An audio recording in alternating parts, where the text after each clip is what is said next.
एक है Indian penal code जो 1860 में बनाया गया, दूसरा है क्रिमिनल प्रोसीजर कोड जो 1898 में बनाया गया, और तीसरा है इंडियन एविडेंस एक्ट जो 1872 में बनाया गया।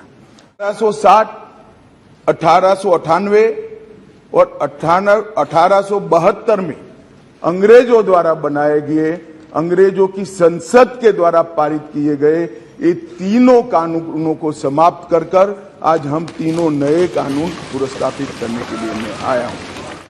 माननीय अध्यक्ष जी, इंडियन पिनल कोड 1860 की जगह भारतीय न्याय संहिता 2023 अब एस्टैब्लिश होगी। क्रिमिनल प्रोसीजर कोड 1898 की जगह भारतीय नागरिक सुरक्षा संहिता प्रस्तावित होगी। इंडियन एविडेंस एक्ट 1872 की जगह भारतीय साक्ष्य अधिनियम 2023 प्रस्तावित होगा।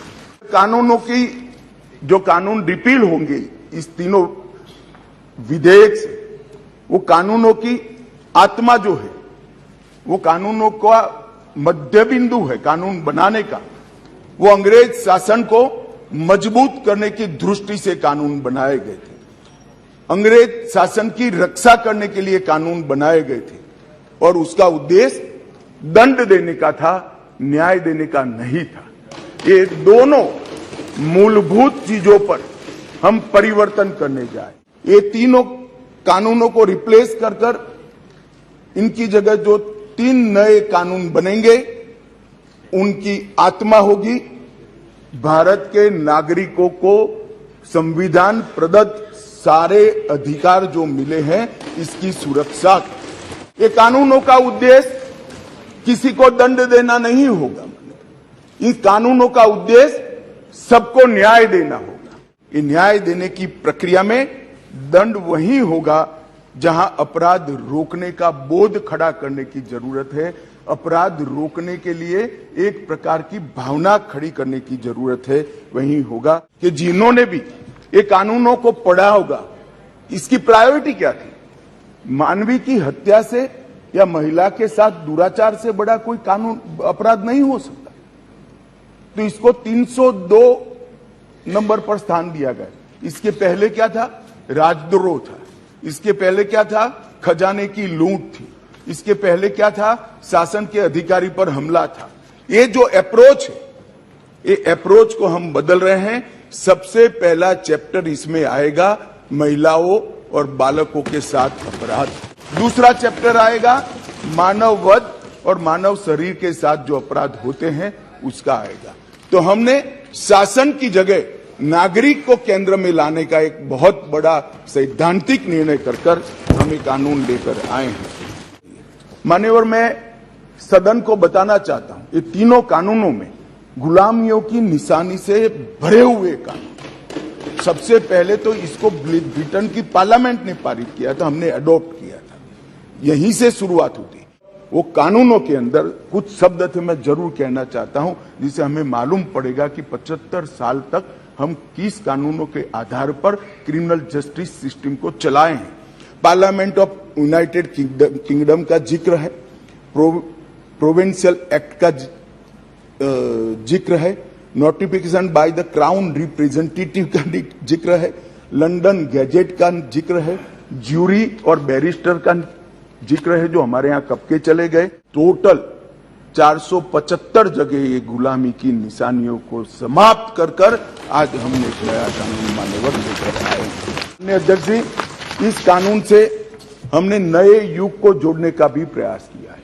हमारी क्रिमिनल जस्टिस सिस्टम में बहुत समय लगता है। कानून में कोई कानून की अदालत में जाए तो न्याय इतनी देर से मिलता है कि न्याय का कोई मतलब ही नहीं। लोगों की श्रद्धा उठ गई है, कोर्ट में जाने से डर है। मैं गुजरात का कानून मंत्री भी रहा हूं, विधि मंत्री भी रहा हूं। कई लोगों ने मुझे कहा था कि साहब पनिशमेंट की कोई जरूरत ही नहीं। मैंने बोला क्यों? कि कोर्ट में जाना इटसेल्फ पनिशमेंट है। इस प्रकार की मानसिकता लोगों के दिमाग में कर गई। एफआईआर से केस डायरी और केस डायरी से चार्जशीट और चार्जशीट से जजमेंट तक की सारी प्रक्रिया को डिजिटलाइज करने का प्रावधान इस कानून के अंदर मैं लेकर आया हूं। माननीय अध्यक्ष जी, ये करने से पहले इसमें कोई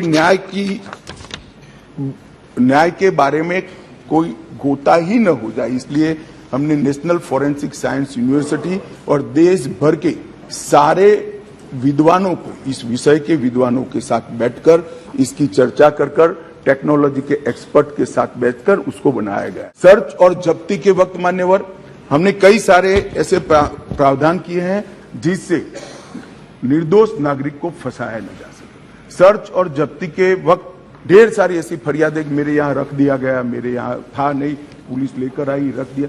अब हमने सर्च और जब्ती में वीडियोग्राफी को कंपलसरी करा है, जो अब वीडियोग्राफी केस का हिस्सा होगी।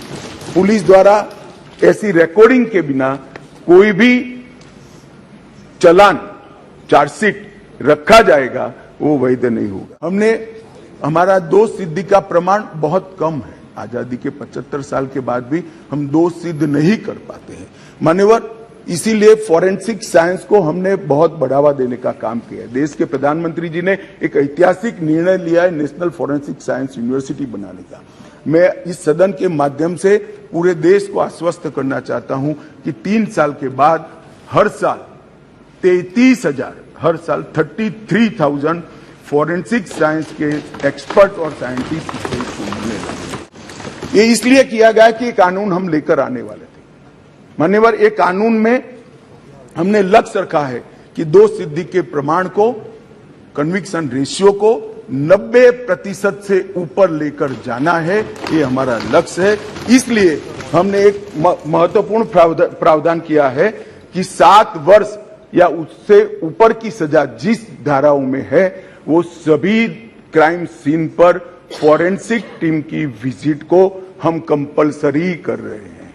और मान्यवर, इसके माध्यम से एक वैज्ञानिक साक्ष्य, एक साइंटिफिक एविडेंस पुलिस के पास होगा, जिसमें कोर्ट में दोषियों को बरी होने की संभावना बहुत कम हो जाए। मान्यवर, ये दोनों चीजें हैं।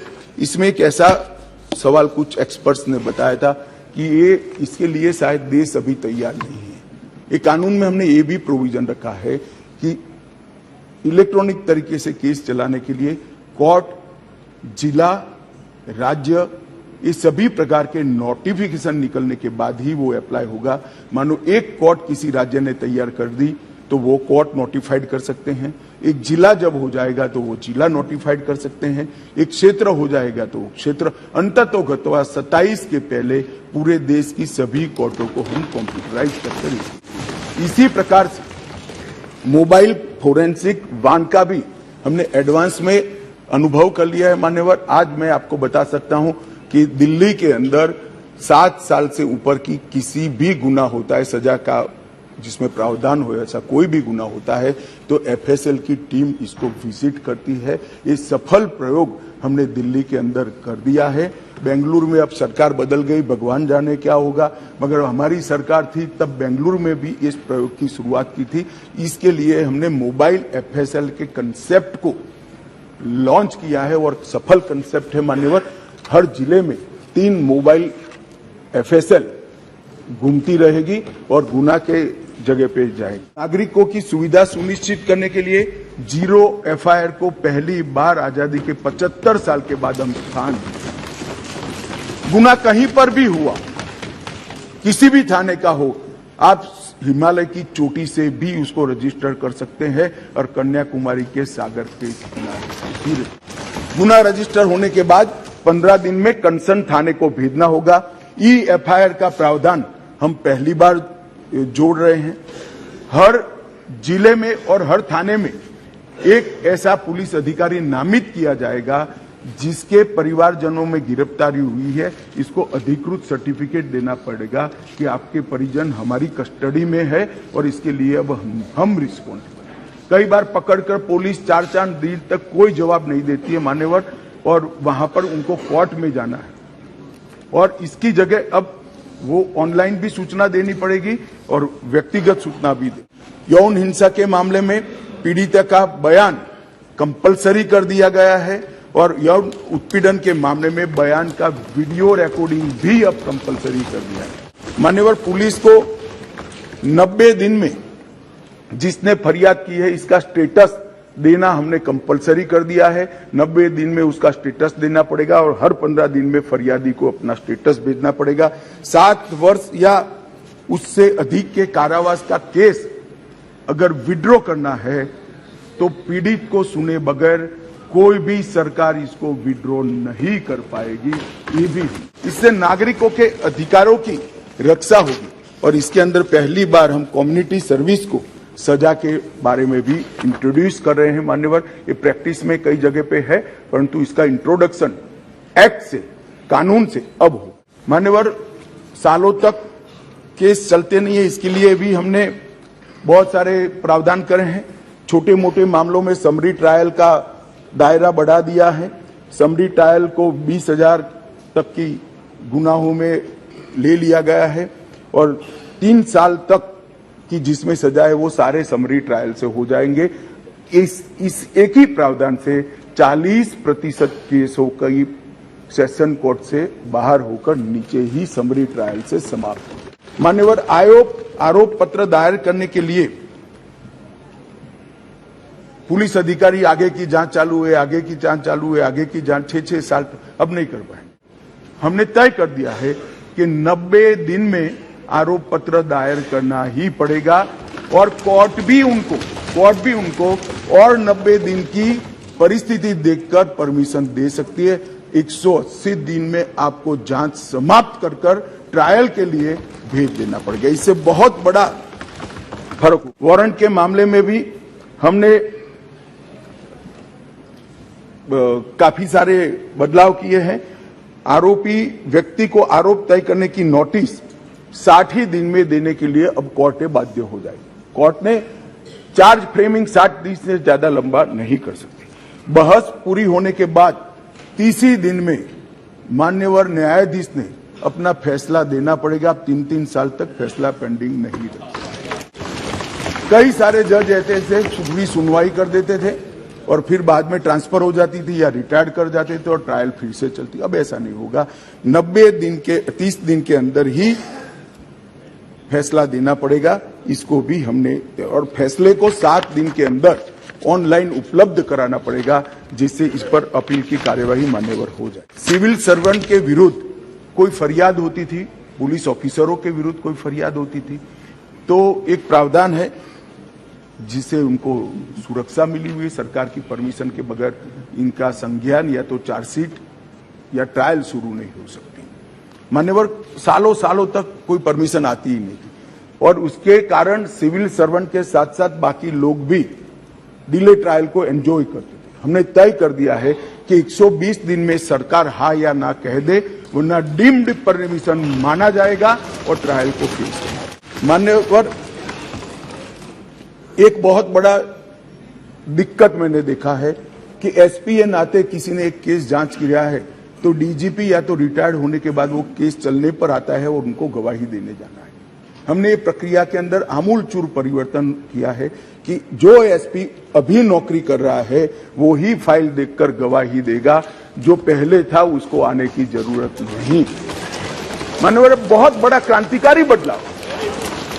इसके कारण इतना देर होती, इतनी देर होती। आज हमने बारीकी से ट्रायल किस चीज के कारण लेट होती है इसका अभ्यास किया है। सबसे ज्यादा डेट अगर लगे तो यही कि भैया वो तो डीजीपी हो गए, डीजीपी साहब को समय नहीं होगा, तहसील में कैसे आएंगे जब उनकी विजिट है, तो 1.5 साल तक गवाही नहीं होती। मगर अब कोई डीजीपी साहब या तो रिटायर्ड बाबू को बुलाने की जरूरत नहीं, वहां जो एसपी है वो फाइल देखकर, और वो डीजीपी साहब को कुछ याद भी नहीं है, उन्होंने भी फाइल देखकर ही कोर्ट को असिस्ट करना है, मगर ये नहीं होता था। अब हमने ये कर दिया है। अपराधियों की संपत्ति की कुर्की का भी हम प्रावधान मान्यवर इसमें लिए। संगठित अपराध के लिए एक नया प्रावधान हम इसके अंदर जोड़ रहे हैं, जो अंतरराज्य गैंग और संगठित अपराध है, इसके विरुद्ध एक अलग प्रकार की कठोर सजा का प्रावधान। महिलाओं के प्रति अपराध और सामाजिक समस्याओं के निपटान के लिए भी हमने ढेर सारे किए हैं। शादी, रोजगार, पदोन्नति के झूठे वादे और गलत पहचान प्रकट कर जो यौन संबंध बनाते थे, उसको अपराध की श्रेणी में पहली बार नरेंद्र मोदी सरकार लाए। गैंग रेप के सभी मामलों में 20 साल की सजा या आजीवन कारावास का प्रावधान किया है, जो आज नहीं है। 18 वर्ष से कम आयु की बच्चियों के मामले में मृत्यु दंड का भी प्रावधान। मान्यवर, मॉब लिंचिंग का बड़ा शोर मचा है, हमने उसको केयरफुली करा है। मॉब लिंचिंग के लिए भी 7 साल, आजीवन कारावास और मृत्युदंड तीनों का प्रोविजन कर हम प्रावधान मान्यवर लाए। स्नैचिंग के लिए चाहे मोबाइल का हो, चाहे महिलाओं की चेन का हो, कोई प्रावधान नहीं था। बहुत सारे लोग छूट जाते थे क्योंकि वो चोरी भी नहीं होती थी, स्नैचिंग का प्रावधान भी नहीं था। अब स्नैचिंग का भी प्रावधान मान्यवर। एक 324 इसमें गंभीर चोट के कारण निष्क्रियता की स्थिति हो जाती थी। मानो कोई अपाहिज हो गया, ब्रेन डेड हो गया, मृत्यु नहीं हुई, पूरा पैर कट गया, हाथ कट गया, तो भी 7 साल की सजा थी। और किसी को थोड़ा लगा, रिपेयर होकर 1 सप्ताह में अस्पताल से बाहर आ गया, तो भी 7 साल। हमने दोनों को अलग कर दिया। हमेशा के लिए अपंगता अगर आती है या ब्रेन डेड होता है तो इसकी सजा को 10 साल या तो आजीवन कारावास में बदलना पड़ेगा। बच्चों द्वारा अपराध करने वाले व्यक्ति के लिए, बच्चों के साथ अपराध करने वाले व्यक्ति के लिए सजा को बढ़ाया गया है, 7 से 10 साल किया गया है। पहले जुर्माना काफी कम था, अनेक प्रोविजन में जुर्माने को बढ़ाने का भी काम किया है। मान्यवर, अपराधियों के विरुद्ध जो भाग जाते थे, इसके लिए भी 10 साल की सजा का लाया है, प्रावधान लेकर आए हैं। सजा माफी को पॉलिटिकल यूज करने वाले बहुत किस्से आते थे। अब हमने कह दिया है कि अगर किसी को सजा माफ करनी है तो मृत्यु की सजा को आजीवन कारावास में बदल सकते हैं। आजीवन कारावास की सजा को 7 साल तक ही माफ कर सकते हैं। 7 साल के कारावास को 3 साल तक ही माफ कर सकते हैं। किसी भी गुनहगार को, अभी बिहार में कुछ मामले आए हैं सामने, इसी प्रकार से राजनीतिक रसूख वाले लोगों को छोड़ा नहीं जाएगा, उनको भी सजा मिलेगी। इसका भी प्रावधान मान्यवर हम लेकर आए हैं। मान्यवर, राजद्रोह पर अंग्रेजों ने अपने शासन को बचाने के लिए एक कानून बना था। मैं इस सदन को कहना चाहता हूं, एक ऐतिहासिक निर्णय इस सरकार ने किया है। राजद्रोह को कंप्लीटली हम रिपील कर रहे हैं, कंप्लीटली। यहां लोकतंत्र है, सबको बोलने का अधिकार है। राजद्रोह को हम कंप्लीटली रिपील कर रहे हैं मान्यवर। और इस कानून में इसके साथ साथ अलगाव, सशस्त्र विद्रोह, विध्वंसक गतिविधियां, अलगाववाद, भारत की संप्रभुता, एकता को, अखंडता को चैलेंज करना, ये सब को कानून के अंदर किसी न किसी दाएं बाएं तोड़ मरोड़ कर जोड़ते थे। इसका कोई स्पेशल प्रोविजन नहीं था, टेररिज्म की व्याख्या ही नहीं थी। पहली बार अब इसकी व्याख्या हो रही है और जुड़ी संपत्ति को कुर्क करने का अधिकार। मान्यवर, जांच करने वाले पुलिस अधिकारी के संज्ञान पर कोर्ट इस पर ऑर्डर करेगा। कुर्की का ऑर्डर पुलिस अधिकारी नहीं कर पाएंगे, निर्णय नहीं कर पाएंगे, कोर्ट में सुनवाई के बाद होगा। मान्यवर, एक बहुत बड़ा ऐतिहासिक फैसला हमने किया है, अनुपस्थिति में ट्रायल।